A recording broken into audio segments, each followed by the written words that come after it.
Mike on the beach found a pelican nest. Around them are the dead pelicans which killed by hunters. Mike immediately took off his shirt, brought the pelicans back home. Then he took a wooden barrel, which was lined with newspaper and hay, gently put them inside. But the little pelicans in a man's house couldn't survive the night, because they are too weak. Then there's a big problem. It's too small. How can to feed them? Mike thought of a way. He found a propeller, then brought the fish to roast. Indeed effective, but only fish meat fluttering. Then Mike used a tube, bit by bit, to feed them. Seeing that they ate very well, Mike laughed happily. After the rain, Mike's father returned after fishing. He hurriedly pulled his father's hand, leading him to see the little pelicans. The father was also extremely happy, because since his wife died, Mike has never been happy like that. In the evening, Mike used his father's scarf to make a nest for the weakest pelican. Even he slept beside them. Finally, brought the weakest pelican to embrace it in the nest. And the baby pelicans also got through the most dangerous night. The next day, his father made him a hand blender. Convenient for the boy to make food for baby pelicans. The days go by gradually. The pelicans were also grown up. Soft hair has grown on the body. They learned how to get food from Mike at night. He sneaked his father's glass and let them eat. But the sound of the pelicans woke him up. Mike was scolded by his father. He also named the pelicans. The father went fishing at the sea every day for a living. And by the way, found food for the pelicans. But when they get bigger, eat more and more. From half a bin at a time to a full box. In the end, 2 full tanks were not enough to feed them. The pelicans also produce beautiful feathers. They played with Mike on the beach. Wherever he went, they would follow that. Every morning, they embraced the father, because they wanted him to take them out to sea to fish. But the fish are not enough for them to eat. They also took them to the market to buy fish. Mike led the pelicans walking down the street. The people on the street kept looking at them. They are all extremely curious. Even the owner of the fish shop said that was wonderful. One day the father told Mike, the pelican should go back to the natural life. You can't take care of them all the life. Time to set them free.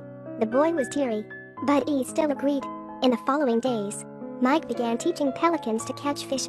Once failed, twice if not 3 times. The 2 men laughed when they saw Mike like that. And then Mike taught them how to fly. The boy opened his arms, running while doing flapping movements. Pelican also imitated. Finally successfully soared to the sky. But Percival just stood still. Maybe he didn't want to leave Mike. The boy hugged it sitting on the beach. Finally had to teach it one more time. Very quickly it also flew into the sky. But the day to say goodbye is getting closer and closer. The father brought them to the middle of the sea. The first and the second both quickly flew to the sky. Only Percival remained in his lap, refusing to leave. Mike let it go, but it didn't want to fly away. Finally, he had to shout it out loud. It seemed to understand Mike's words. Finally, flew away. Father and son sat quietly on the boat looking in the distance. Back home, the boy felt loneliness which he never had before. He went to where the pelicans live. Hopefully, here he can find them. But did not see his pelicans.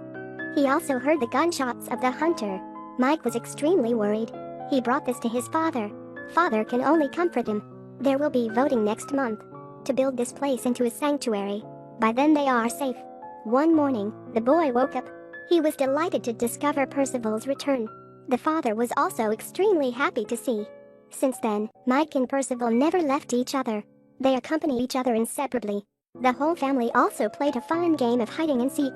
The father even secretly showed Percival so he could find Mike. Mike showed him a picture of his mother and even confided with it. But they didn't know that they were in danger. Mike as usual led Percival out the street, but they met a hunter on the street.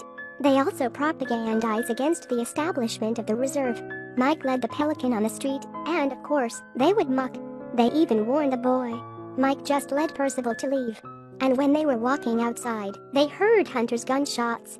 They are ruthlessly killing birds. Percival heard the rush of him.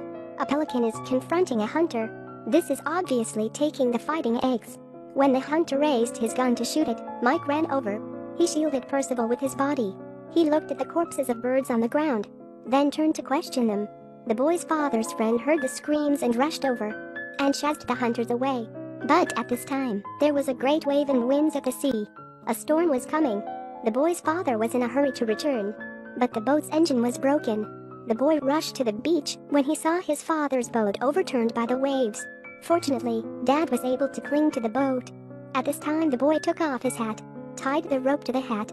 Mike threw the hat in the air. Percival grabbed the flying hat towards his father.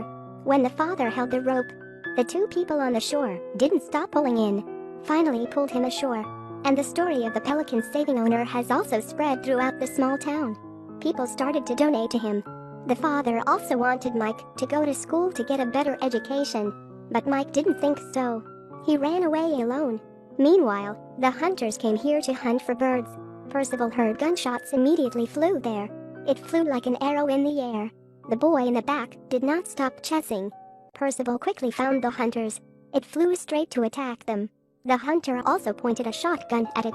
Mike ran while shouting, but still did not change the hunter's action. He still shot. Percival fell from the sky. Mike ran indignantly, but the hunter told him, "I have no choice. I warned you before." After that, the hunters left. Father rushed to this time. Mike hugged Percival and blamed himself. He didn't want to let it go of his hands, even when he came home. The boy cried until tears all night. And Percival also left the boy that night.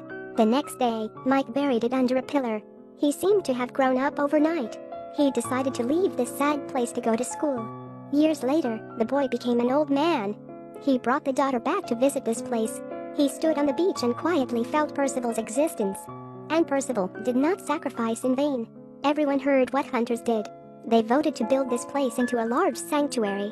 There was also a Percival statue here to commemorate its spirit of protecting this land. It has since turned into a bird's paradise. Humans and animals are living under the blue sky. It can be said that people and animals share the same homeland. But every year, many rare and precious birds are mercilessly slaughtered. The abuse will cause serious consequences for the ecological environment. Hopefully, the slaughter of animals will be stopped soon. Today's movie comes here. Thank everyone for watching. Please follow the page to see many meaningful movies. Bye-bye.